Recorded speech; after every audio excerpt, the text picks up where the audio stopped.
영국 런던 동부 해크니. 이곳에는 고아로 보이는 한 영국 소년이 사람들이 지나다니는 골목길에서 동냥을 하고 있습니다. 그런데 이 소년은 도대체 며칠을 굶은 것인지 뼈만 앙상하게 남아서 당장이라도 쓰러져서 아사한다고 해도 이상하지 않을 몰골을 하고 있는데요. 그런 소년이 지나가는 어른들에게 간절하게 손을 내밀고 말합니다. 제발 도와주세요. 먹을 거라도, 빵 한 쪼가리라도 좋습니다. 제발. 하지만 거리를 지나다니는 어른들의 표정은 한없이 차가워서 소년에게 일말의 동정도 내어주지 않을 듯 보입니다. 얼마 후 이 소년은 여차하면 굶어 죽겠다는 생각에 한국인이 운영하는 편의점에서 도둑질을 하게 됩니다. 그런데 이게 무슨 일인지 편의점 주인으로 보이는 한국인 사장의 알 수 없는 행동에 이 소년의 인생은 완전히 뒤바뀌게 되었다고 하는데요. 도대체 그에게는 무슨 사연이 있었던 것일까요? 안녕하세요. 저는 영국 런던의 동부 지역인 해크니에 거주하는 크리스토퍼입니다. 제가 오늘 여러분들에게 말씀드리고자 하는 이야기는 저의 지옥 같았던 인생에 대한 이야기이자 또 다른 한편으로는 해서는 안 될 일을 해버리고 말았던 것에 대한 고해성사입니다. 그리고 제 인생을 완전히 뒤바꾸어준 한국인에 대한 이야기입니다. 저는 영국 런던이라는 대도시에서 유년기를 보낸 거지였습니다. 저를 낳아주신 부모님을 단 한 번도 보지 못한 고아였죠. 많은 분이 영국 런던이라고 하면 부유하고 화려한 대도시를 생각하시는 분들이 많을 텐데요. 사실 그 말도 맞는 말입니다. 하지만 어느 도시를 가더라도 밝은 부분과 어두운 부분이 존재한다고 생각합니다. 제가 살던 해크니라는 지역은 밝은 부분이라기보다는 어두운 부분에 속했던 지역이었지요. 해크니는 다양한 문화적 배경을 지닌 이민자들이 많이 사는 지역 중 하나입니다. 현대에 와서는 예술과 문화적인 활동이 활발해서 다양한 식음료와 패션 쇼핑의 중심지로 자리 잡고 있죠. 하지만 제가 어렸을 적 유년기 시절을 지낸 그곳은 런던에서 가장 가난한 지역이었습니다. 거리에는 동냥과 구걸을 하는 불황자들과 거지들로 넘쳐났죠. 그 중 하나가 바로 저였습니다. 보호자도 없는 어린 소년이 견뎌내기엔 다소 힘든 상황이었습니다. 온종일 동냥에서 끼니를 해결해야 했고 그마저도 시간이 지날수록 힘들어지는 추세였죠. 그러던 어느 날이었습니다. 온종일 구걸하고 돌아다니면 아무리 못해도 한 끼 정도는 해결할 정도는 되었는데 이날은 정말이지 단 한 푼도 음식 한 쪼가리도 얻어내지 못한 날이었죠. 저녁 시간이 되자 그야말로 온몸에 기운이 빠지고 말할 기운도 없었습니다. 그런데도 살기 위해 저는 지나가는 행인들을 향해 간절하게 도움을 요청했죠. 제발 도와주세요. 먹을 거라도, 빵 한 쪼가리라도 좋습니다. 제발. 하지만 행인들은 냉정했습니다. 천천히 걷던 사람들도 저를 보자마자 걸음걸이가 빨라지는 사람들이 많았죠. 저는 이때 직감했습니다. 이대로라면 오늘 안에 굶어 죽을지도 모른다고 말이죠. 그런 생각까지 들게 되자 저의 구걸은 더욱 애절해졌고 다급해졌으며 한편으로는 적극적으로 변했습니다. 하지만 그런 부분들은 사람들의 동정을 사고 도움을 받기에는 좋지 않은 선택지였죠. 그저 빵 한 쪼가리라도 있으면 오늘 하루는 더 버틸 수 있을 텐데 그것이 이렇게 힘든 일이었습니다. 이제는 더 이상 구걸을 하기 위해 손바닥을 펴고 사람들을 향해 손을 들어 올릴 힘도 없어지자 느닷없이 얼굴도 모를 부모님에 대한 원망마저 생겨났습니다. 이런 식으로 고아를 만들 거면 왜 나를 낳아서 이런 인생을 살게 했단 말인가. 만약 내가 죽어서 하늘나라에 간다면, 만약 그곳에 나를 낳아준 부모가 있다면 반드시 왜 그랬냐고 물어보고 싶었습니다. 하지만 지금 이 순간에 한 번도 본 적 없는 부모를 원망해봐야 끼니를 해결해 주지 않는다는 사실을 금방 깨달았습니다. 제 뱃속에서 꼬르륵거리는 천둥 소리가 쉴 새 없이 제 귓가에 들렸기 때문이었죠. 그리고 본능적으로 이대로 굶어 죽기는 싫다고 생각했습니다. 저는 장소를 이동하며 구걸을 하기 시작했고 점점 더 사람들이 많이 지나다니는 곳으로 이동했죠. 하지만 사람들이 많이 지나다니는 곳도 빵 한 쪼가리에 동정을 받는 것은 힘들었습니다. 그러다가 제 눈에 한 편의점이 들어왔습니다. 평범한 편의점이었는데 그곳에는 검은 머리의 동양인 사장이 꾸벅꾸벅 졸고 있었고 때마침 손님은 한 명도 없었습니다. 저 아저씨는 좋겠다. 저런 음식들이 즐비한 곳을 운영하고 한가한 시간에 낮잠도 잘 수 있으니까. 그런 생각을 하는 순간 저는 해서는 안 될 일을 생각하고 말았습니다. 먹을 것이 넘쳐나는 편의점이라는 공간, 그리고 그곳에는 손님이 없고 졸고 있는 사장. 이 모든 조건이 저를 유혹하고 있었습니다. 들키지만 않는다면 저는 이 한심한 삶을 조금 더 연명할 수 있을 것이었습니다. 편의점의 위치도 그다지 사람들이 많이 지나다니는 쪽이 아니라 구석에 있어서 제 귓가에 들리는 악마의 유혹은 더욱 강해졌습니다. 결국 저는 행동으로 옮기고 말았습니다. 편의점 안으로 몰래 들어갔고 빵과 우유 그리고 몇 가지 먹을 것을 챙겼고 그 상황에 어울리지 않는 메모지와 볼펜도 훔쳐서 나왔습니다. 그리고 사람들이 없는 뒷골목 쪽으로 불이 나게 달려가서 주위를 살핀 뒤 허겁지겁 훔친 음식들을 입속으로 우겨넣기 시작했죠. 한 끼를 해결했고 혹시 모를 사태를 대비해서 비상으로 먹을 음식도 챙겨두었습니다. 그리고 어느 정도 배가 불러오고 정신을 차릴 때쯤 자괴감이 저를 괴롭혔죠. 아무리 힘든 상황이고 어린 저였어도 절도는 범죄 행위였습니다. 난 이제 쓸모없는 범죄자까지 되어버렸어. 대체 나란 놈은 뭐가 되려고 이런 짓까지 하는 걸까? 어린 나이였지만 그때의 그 괴로움과 감정은 지금도 고스란히 남아있을 정도로 저에게는 강렬한 경험이었습니다. 그건 분명히 잘못된 일이라는 걸 저 자신도 알고 있었기에 더욱 괴로웠던 것이죠. 그래서 저는 그 양심의 가책을 못 이겨 그다지 의미 없을지언정 편의점 사장님에게 사죄하기로 했습니다. 사실 애초에 편의점에 도둑질하러 들어갈 때부터 생각해둔 부분이었습니다. 먹을 것과 함께 훔쳐온 메모지와 볼펜으로 메모글을 작성했고 편의점 사장님 몰래 편의점 문에 붙이고 왔죠. 죄송합니다. 음식값은 반드시 갚겠습니다. 라고 적힌 메모지였습니다. 그렇게 굶어 죽지 않기 위해 처음으로 도둑질까지 했지만 그 행위는 지금 순간의 허기는 달래주겠지만 근본적으로 가난을 극복해주지는 않는다는 걸 깨달았습니다. 그 이후로도 저는 변함없이 길거리에서 행인들에게 동냥과 구걸을 해야 했으며 여전히 그들의 냉담한 반응을 온몸으로 받아내야 했기 때문이죠. 당시의 경기가 어렵다 보니 사람들은 시간이 지날수록 더욱 냉담해졌습니다. 거리의 거린들 사이에서도 경쟁이 심해져서 자리싸움을 하는 지경에 이르렀죠. 저처럼 어린 거린들은 그런 경쟁 먹이사슬에서도 최하위권에 속했기에 굶는 날이 점점 많아졌습니다. 상황이 이렇게 흘러가자 저는 또다시 나쁜 생각을 하게 되었습니다. 한 번이 어렵지 두 번, 세 번은 쉽다고 누가 그랬던가요? 그 말이 딱 들어맞는 상황이 저에게 닥치고 말았습니다. 점점 굶는 시간이 길어지자 다시 한번 도둑질을 해볼까 하는 생각을 하게 된 것이죠. 어쩌면 당연하게도 한 번 경험이 있는 그 편의점이 생각났습니다. 한편으로는 내가 훔쳐가는 그 정도는 아마도 크게 타격이 없을 거야 라며 절도 행위를 합리화하는 저를 보며 역겨운 마음도 들었죠. 이번에도 생각에 그치지 않고 굶주린 배를 부여잡고 다시 한번 그 편의점으로 향했습니다. 편의점 근처에 도착한 저는 기회를 엿보는 하이에나처럼 주변을 맴돌았죠. 이번에도 편의점에는 손님이 없었고 검은 머리의 동양인 사장님 혼자 있었습니다. 하지만 이번에는 잠을 자거나 하지는 않았죠. 이런 상태면 이번에는 꼼짝없이 음식을 훔치지 못하고 굶어야 했습니다.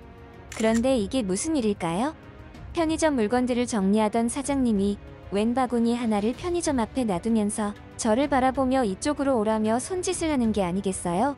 저는 순간적으로 저 사장님이 저번에 제가 도둑질에 갔다는 걸 안 해도 저를 붙잡기 위해서 저러나 보다 생각했습니다. 그래서 몸을 돌려 도망가려고 했죠. 하지만 저는 그러지 못했습니다.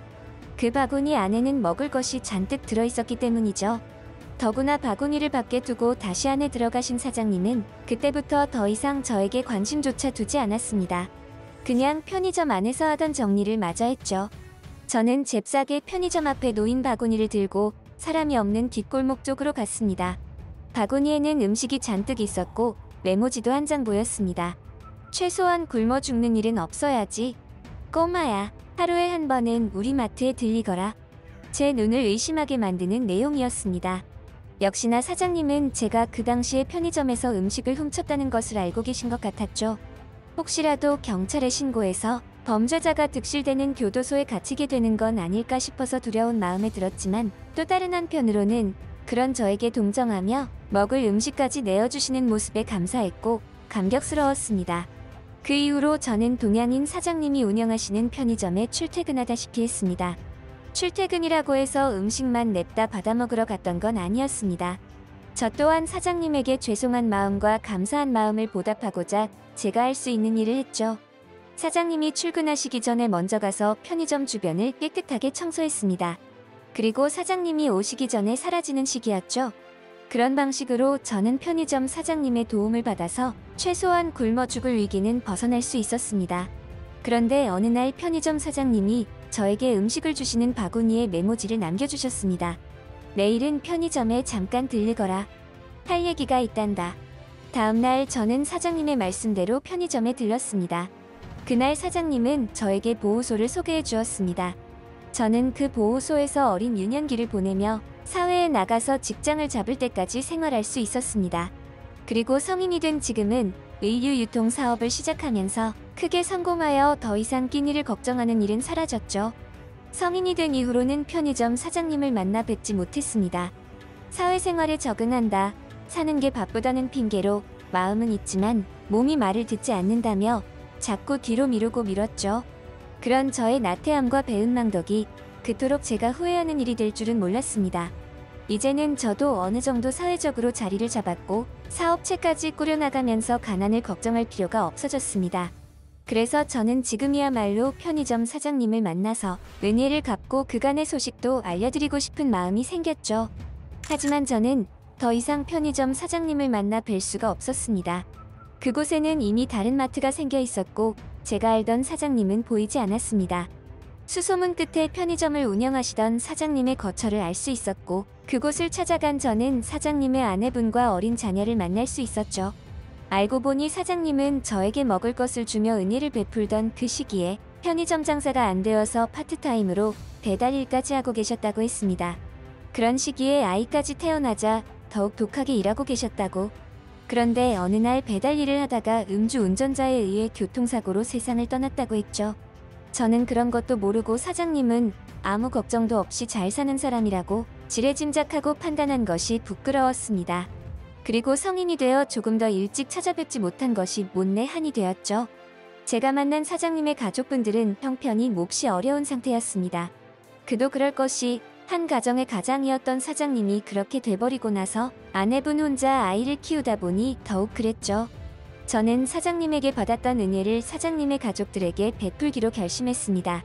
그리고 보호소 재단을 설립하여 어린 시절 저와 같은 불우한 사람들을 위해서 일자리를 소개해주고 급식을 제공하는 등의 봉사활동을 하고 있죠. 하늘에 계신 한국인 사장님이 저를 보고 계신다면 뭐라고 하실까요?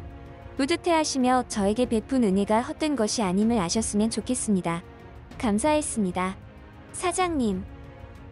미국 일리노이주 시카고 한 외딴 골목길에서 중학생쯤 되어 보이는 여리여리하게 생긴 미국 소녀가 남자와 여자가 섞여있는 껄렁해 보이는 불량 학생들에 둘러싸여 괴롭힘을 당하고 있습니다. 오랫동안 학교에서부터 괴롭힘을 당하던 이 미국 소녀는 급기야해서는 안 될 생각까지 하게 되는데요. 그런데 얼마 후 예상 밖의 인물이 등장합니다. 쾅쾅 우당탕. 동양인 남자로 보이는 이 남자는 등장과 동시에 화려한 발차기와 번개 같은 속도의 몸놀림으로 불량 학생들을 제압해냅니다. 그리고 이 동양인 남자는 괴롭힘을 당하던 미국 소녀에게 예상 밖의 말들을 해주는데 그 이후로 미국 소녀의 인생에 그녀 자신도 상상하지 못한 일들이 펼쳐졌다고 하는데요. 도대체 그녀에게는 무슨 사연이 있었던 것일까요? 안녕하세요. 저는 미국 일리노이주 시카고에 거주하는 라이라입니다. 오늘 여러분들에게 저의 가장 어두웠던 시절에 관해 이야기를 해드리려고 합니다. 가장 어두웠지만 한편으로는 가장 밝은 날들이기도 했던 그 시절은 저의 중학생 시절이었습니다. 저는 평범한 여자아이였죠. 하지만 평범하지 않은 아이들로부터 늘 괴롭힘을 당해야 했습니다. 그들은 소위 말하는 일진 불량 학생들이었죠. 특별히 제가 그들에게 잘못을 저지르거나 괴롭힘을 당해야 했던 이유가 있었던 것은 아닙니다. 그저 그들은 자신보다 약한 자들을 괴롭히는데 즐거움과 쾌락을 얻는 그런 자들이었으니까요. 중학생이 된 지 얼마 되지 않았을 시기부터 시작된 괴롭힘은 시간이 지날수록 심해졌습니다.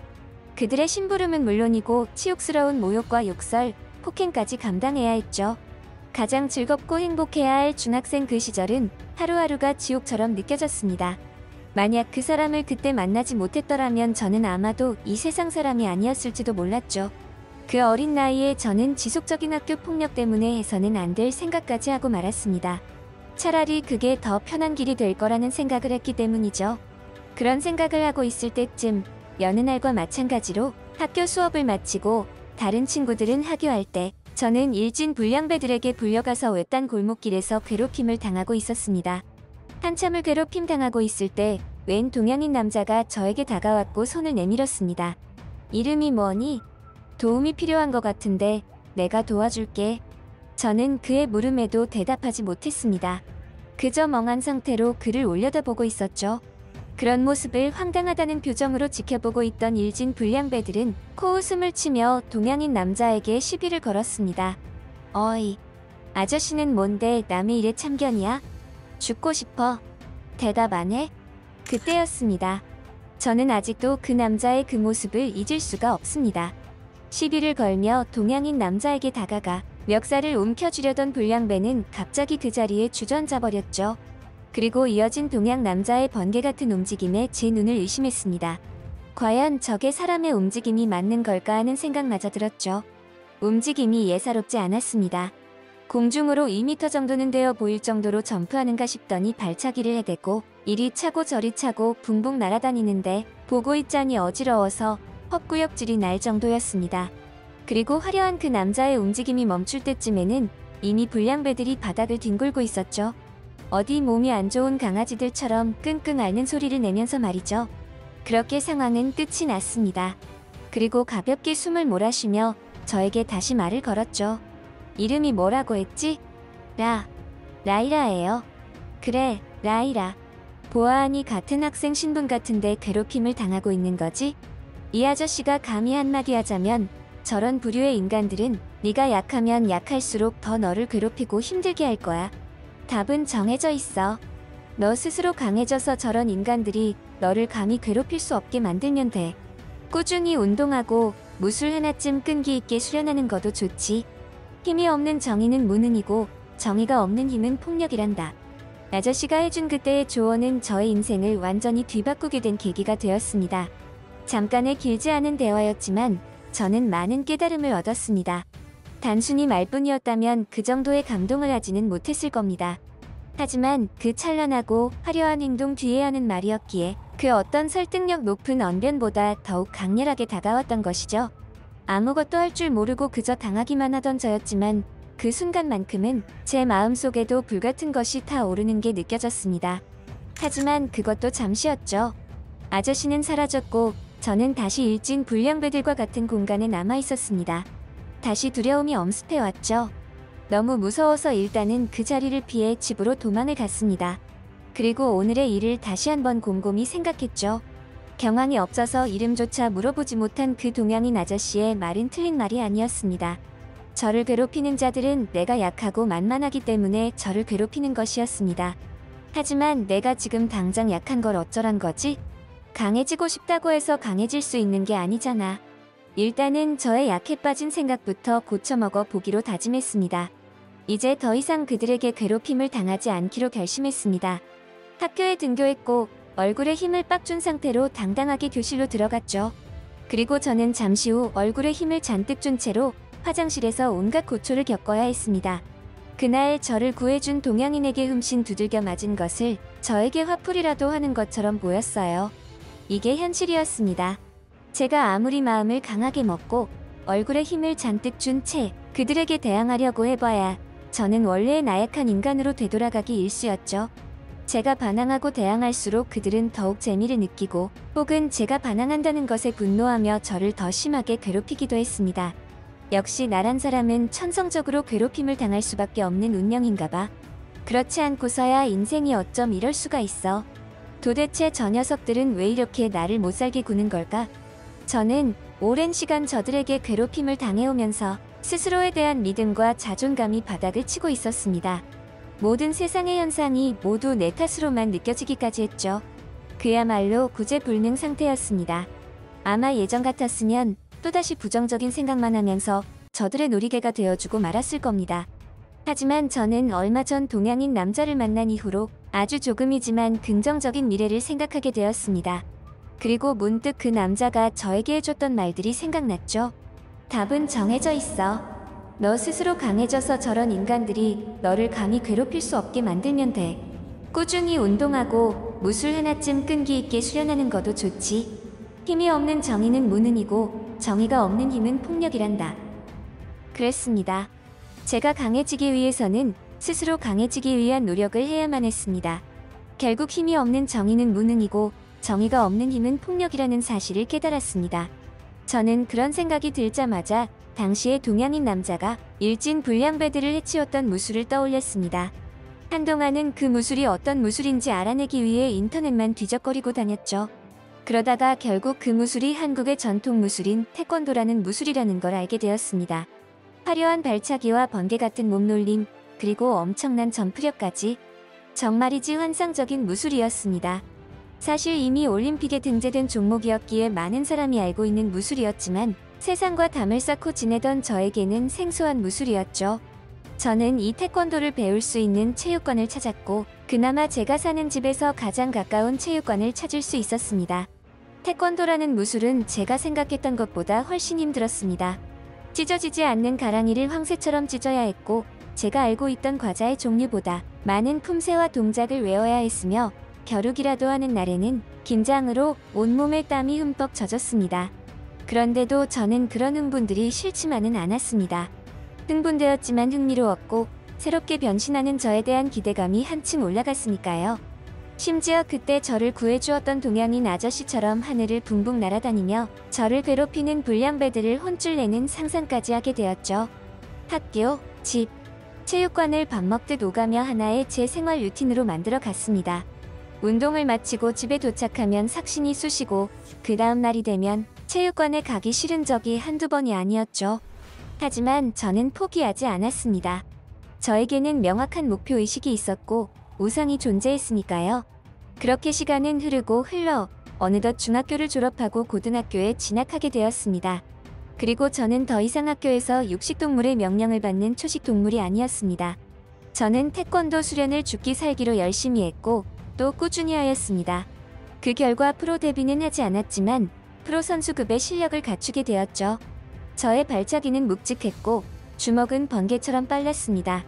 그리고 일정 경지에 이르자 저의 마음속 깊은 곳에서는 알 수 없는 자신감이 마구 샘솟았죠. 더 이상 과거에 괴롭힘을 당하던 약자가 아니었습니다. 하루는 중학교 때 저를 지독스럽게 괴롭히던 패거리들이 제가 다니는 고등학교는 어찌 알아내었는지 찾아왔던 적이 있었습니다. 그때 저는 무려 5명씩이나 되는 그들을 모두 무찌를 수 있었습니다. 사실 동시에 그들을 모두 상대했다면 제가 당했을지도 몰랐죠. 하지만 저는 그 중에서 저를 가장 괴롭히던 우두머리와 1대1 대결을 신청했고 그와의 대결에서 아주 깔끔하게 이겨버리는 바람에 나머지 찌꺼기들은 손도 대지 않고 처리할 수 있었던 거죠. 그렇게 저는 힘들었던 저의 아픈 과거로부터 차츰 벗어나고 있었습니다. 아니, 벗어나고 있었다고 생각했죠. 그 일이 있기 전까지는 분명히 그랬습니다. 어느 날 체육관에서 운동을 마치고 집으로 돌아가던 때였습니다. 유난히 저에게 익숙한 골목길을 지나갈 때였죠. 제가 중학교 때 일진 불량배들에게 괴롭힘을 당하던 그 장소였습니다. 그곳에는 한 중년 남자가 젊은 성인 남자 여러 명에게 둘러싸여 협박받는 듯한 모습이 보였습니다. 아마도 저 중년 남자에게 돈이라도 뜯어가려고 하는 것이라 생각했죠. 저는 순간적으로 위기에 빠진 듯한 중년 남자를 돕고 싶었지만 몸이 말을 듣지 않았습니다. 수년간 태권도를 수련하고 심신을 단련했지만 그때의 트라우마가 지금까지 저를 놓아주지 않은 듯했죠. 그렇게 제가 고민하고 있던 찰나 괴롭힘을 당하는 듯한 중년 남자가 갑작스레 나머지 젊은 남자들과 몸싸움을 벌이는가 싶더니 싸우기 시작했습니다. 그 중년 남자는 화려한 발차기와 주먹질로 불량배들과의 1대 다수 싸움을 시작한 것이죠. 처음에는 불량배들도 당황했는지 쭈뼛거리다가 이내 수적인 우세를 이용해서 얼마 지나지 않아 중년 남자를 제압하기에 이르렀습니다. 그 중년 남자는 화려하고 재빠른 몸놀림을 가지고 있었지만 중후한 나이 때문인지 체력적인 문제가 있어 보였습니다. 그 순간 저는 과거의 일들이 파노라마처럼 스쳐 지나가며 무언가를 깨달았습니다. 그리고 저는 그 불량배들에게 뛰어가서 중년 남자를 보호했죠. 그리고 그 중년 남자를 돌아보며 말했습니다. 아저씨, 이름이 뭐예요? 그때는 경황이 없어서 이름도 물어보지 못했어요. 그나저나 아저씨 요즘 운동 안 하세요? 몸놀림이 예전 같지 않던데요? 가벼운 농담을 건네는 저를 보고 아저씨는 그제야 뭔가를 알았다는 듯 환하게 웃으며 말했습니다. 라이라, 오랜만이구나. 아니 글쎄 저 불량배들이 나한테 돈을 내놓으라는 거 아니겠냐. 내가 돈이 있어도 저런 놈들한테는 못 주지. 저놈들 중에 한 놈은 운동을 전문적으로 배운 놈이더라. 조심해라. 그날 이후로 저는 한국인 아저씨와 완전히 절친이 되었습니다. 그 아저씨는 과거 태권도 선수까지 하셨던 선출 한국분이었습니다. 저를 극단적인 생각까지 하게 만들었던 그 시절에 제 생각을 교화해 주시고 지금의 건강하고 자신감 넘치는 생활을 하게 만들어주신 장본인이었습니다. 한편으로는 저의 인생 스승님이신 한국인 아저씨. 정말 멋진 분이시죠? 지금 이 순간에도 세계 각지에서 괴롭힘을 당하는 친구들이 많이 있을 텐데요. 그 친구들에게 한 가지 당부하고 싶은 말이 있습니다. 늘 답은 정해져 있습니다. 스스로 강해지기 위해 노력하다 보면 분명히 지금보다 나은 삶을 살 수 있어요.